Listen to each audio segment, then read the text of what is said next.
So I can explain things on the human level, on the relative level, and they maybe can be quite accurate concepts about the psychology of the human, or the way the human's set up, or the way we interact, or relationships, etc.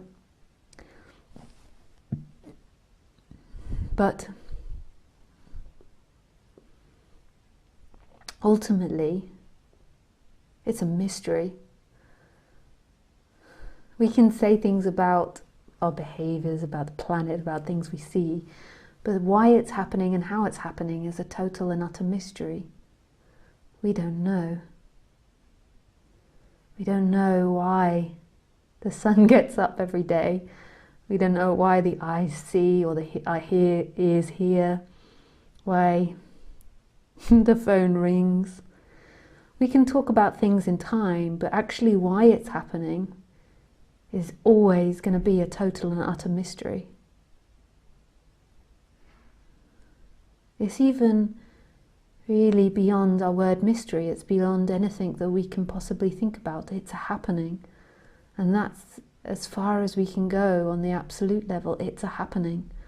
And it's experiencing itself right here, right now. Life is experiencing itself through human form, through this humanness. And everything the human sees, so all the 8 billion humans are on this planet, all have a unique view of this world. Everybody's world is different. It's not that we all have the same world. There isn't a fixed world. The brain has an interpretation of the world. And so the brain is a hologram. It projects the distance, the space, the colours, and a different brain would see it differently. And we don't even know if the stuff that we see is fixed or not, if it's actually there or not. What we know is that we can never, on the human level, experience outside of our brain. We can't see outside of what our brain projects. We can say that it will be different, so I will see black differently to the next person. I will experience love differently to the next person, so everybody's world is different. Whether it's the brain that's producing the whole world, or whether there's actually things here that the brain is interpreting, we don't know. We can't determine that. We can't step outside of these human bodies and do that experiment. Scientists have all these different theories, but we don't know how that's happening. One thing that we do know, when we come back to our very direct experience, is that nothing is separate. And that it's not the brain that's experiencing. The brain is interpreting this world, but the brain isn't experiencing this world. There is something prior to the brain which is experiencing this brain and the world, and it's also not prior, it's everywhere and everything. That something that's experiencing is in everything. That consciousness is in everything. And that's the direct experience when you stop getting caught up in you and your problems and what you want to do and where you want to go and what you want to be. When there stops being so much attention put onto you, then that can be seen. That the brain and the body never experienced a thing. There's something prior to that that experienced this life. And the experiencer is not a thing and everything, and it's in every experience. It is always. And that is still, and everything is moving in that stillness. We as humans, we think that we live in this body and this body is experiencing, and everywhere we go, we're taking that experiencer. Whereas really the body and the sensations in the world are coming and going in the experiencer, and the experiencer is still and always present and never moves, even though it seems like it moves, because the personal attention moves. So the attention can be on the computer and can be on the ceiling, can be here and there, but that consciousness that recognizes that movement never moves, is always here, is still and in movement, is empty and all things.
And we're terrified of this mystery on the human level. And we're afraid that mystery will eat us up. That this mystery that's here will in some way eat us.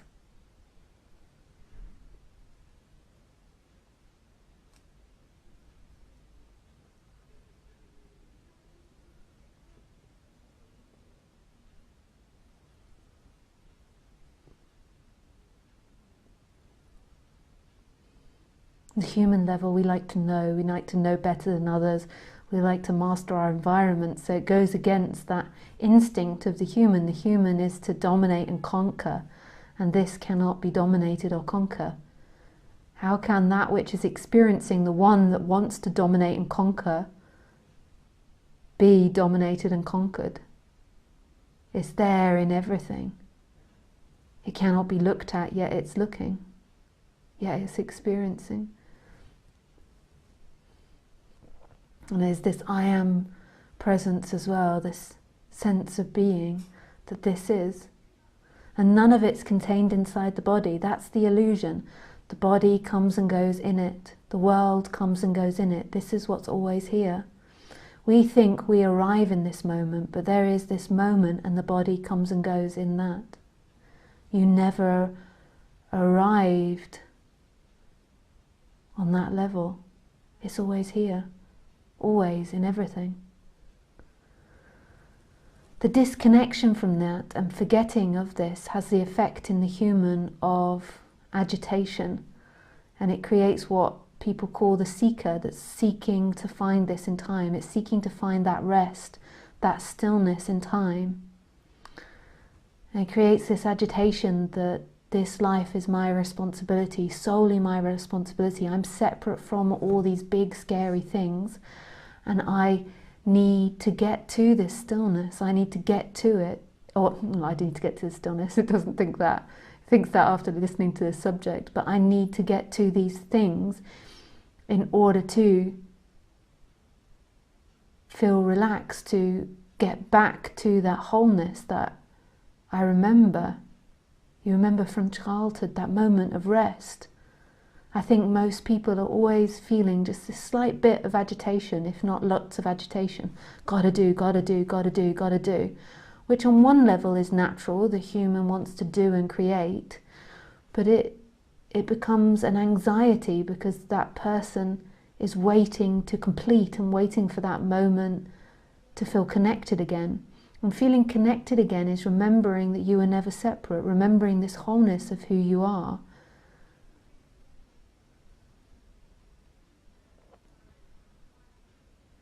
You're not that character. When there's too much involvement in the character, and everything becomes super serious, and you fear that you're born and that you've got 80 years of life and you've got to have a good life, you've got to be happy. You fear things are your fault, that you did things, that things are other people's fault, and you get into all this bizarre mentality. When no other animal has that. Khaleesi does not worry about guilt or responsibility, because she doesn't have complicated thinking. She just is experiencing what's happening. It doesn't mean that us as humans shouldn't have those feelings, but when we're solely identified with that person, it just all becomes too much. The mind is constantly agitated. Remembering who you are is a collapsing back into what's actually happening. It doesn't mean that you don't pay your tax bill or that you don't have responsibilities, but it's this energy collapses back into this freedom of life, this freedom of what is. So on the human level, the logical question to that is, so how do I arrive to that, Lisa? So really the ultimate answer is you don't arrive. You've never existed. You, the illusory you, is something that comes and goes and is a functioning. It's seeing that who you are is prior to that. So it's a waking up that's prior to the person. This movement that's prior to that. But what sometimes needs to happen is a relaxing of that person, which is something the person does. Even though ultimately the person doesn't have free will, well, it feels like it does. It will seek out things in order to relax it. So non-duality might relax it, meditation, emotional release, therapy. Because when you've been identified for 30, 40, 50 years, the body is agitated, and while it's really agitated, it can't hear non-duality. So there's a listening to non-duality that you aren't that person, and then you can do things on the human level which are smart to relax yourself. And that can be meditation if that works for you, or emotional release, or going to a psychologist, trauma release, exercise, all these different things, eating well. But seeing that that person, but also it has to be a seeing that that person isn't going to arrive at liberation. Everything else it always arrives at. It completes the taxes, it completes the shopping, it completes studying French. I don't know if I ever will. No, I'm getting better. It's hard learning a second language.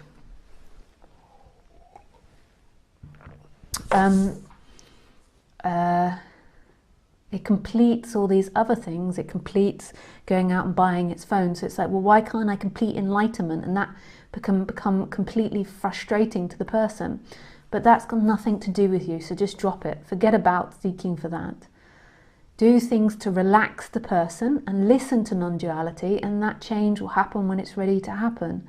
It will be seen that that person that's trying to get somewhere has always been in this freedom, has always been in this stillness. But the person might have come to these talks because it already feels uncomfortable. So if you do feel uncomfortable, then there's lots of ways in this talk that I'm suggesting for you to relax and become more balanced.